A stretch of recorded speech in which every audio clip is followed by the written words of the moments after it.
Grace, I want to say... You will not speak. How do I know you are who you say you are? If only I were otherwise. If you are Tyrion Lannister, why shouldn't I kill you? To pay your family back for what it did to mine. You want revenge against the Lannisters? I killed my mother, Joanna Lannister, on the day I was born. I killed my father, Tywin Lannister, with a bolt to the heart. I am the greatest Lannister killer of our time. So I should welcome you into my service because you murdered members of your own family? Into your service?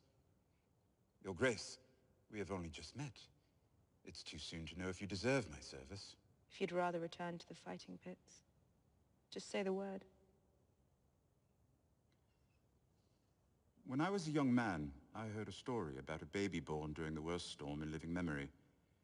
She had no wealth, no lands, no army, only a name, and a handful of supporters, most of whom probably thought they could use that name to benefit themselves.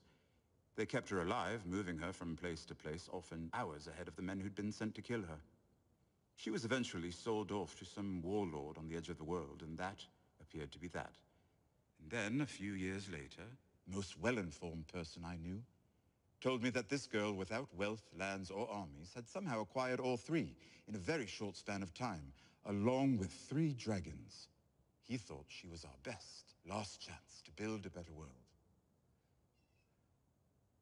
Thought you were worth meeting, at the very least. And why are you worth meeting?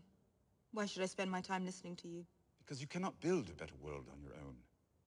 You have no one at your side who understands the land you want to rule.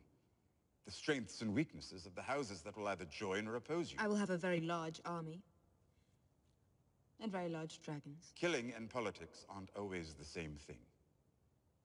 When I served as Hand of the King, I did quite well with the latter, considering the king in question preferred torturing animals to leading his people. I could do an even better job, advising a ruler worth the name, if that is indeed what you are. So you want to advise me? Very well. What would you have me do with him? I swore I would kill him if he ever returned. I know. Why should the people trust a queen who can't keep her promises? Whomever Ser Jorah was when he started informing on you, he is no longer that man. I can't remember ever seeing a sane man as devoted to anything as he is to serving you. He claims he would kill for you and die for you, and nothing I have witnessed gives me reason to doubt him.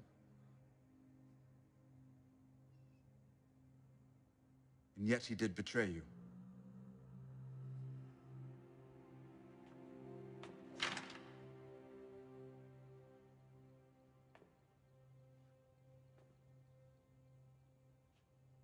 Did he have an opportunity to confess his betrayal? Yes. Many opportunities. And did he? No. Not until forced to do so.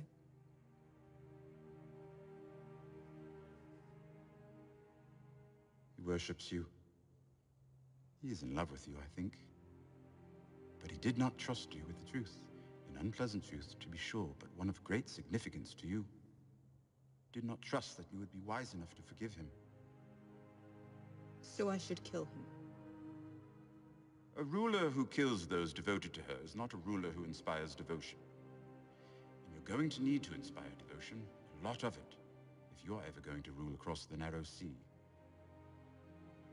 But you cannot have him by your side when you do.